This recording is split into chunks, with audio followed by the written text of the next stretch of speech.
এই মুহূর্তের বাংলাদেশ কিভাবে বর্ণনা করবেন ব্যারিস্টার রুমিন ফারহানা? এই মুহূর্তের বাংলাদেশ অতি অস্থির বাংলাদেশ। আমি যদি আজকের 3টা খবরের দিকে আপনাদের একটু দৃষ্টি আকর্ষণ করি, আপনারা জানেন ছাত্র দলের একজন ছাত্রকে কি নির্মমভাবে হত্যা করা হয়েছে, সেটার কোনো রকম কোনো বিচারের অগ্রগতি এখন পর্যন্ত হয়নি। সো ছাত্রদল আজকে শাহবাগ অবরোধ করেছিল।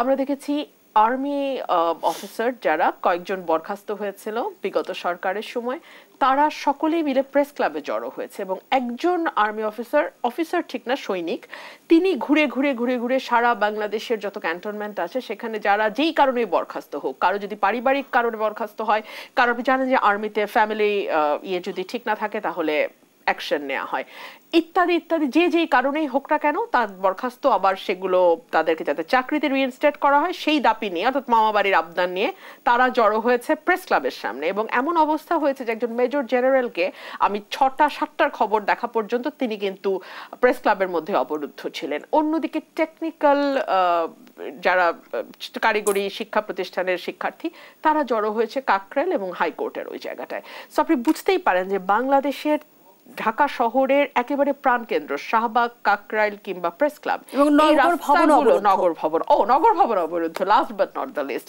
সো এইরকম যখন অবস্থা দাঁড়ায় তখন পুরো শহরটা অচল হয়ে যায়, পুরোপুরি অচল হয়ে যায়।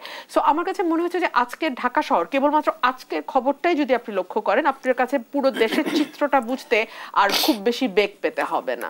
অনেকে বলছে যে চলিতেছে সার্কাস, এই হচ্ছে এখন বাংলাদেশের অবস্থা।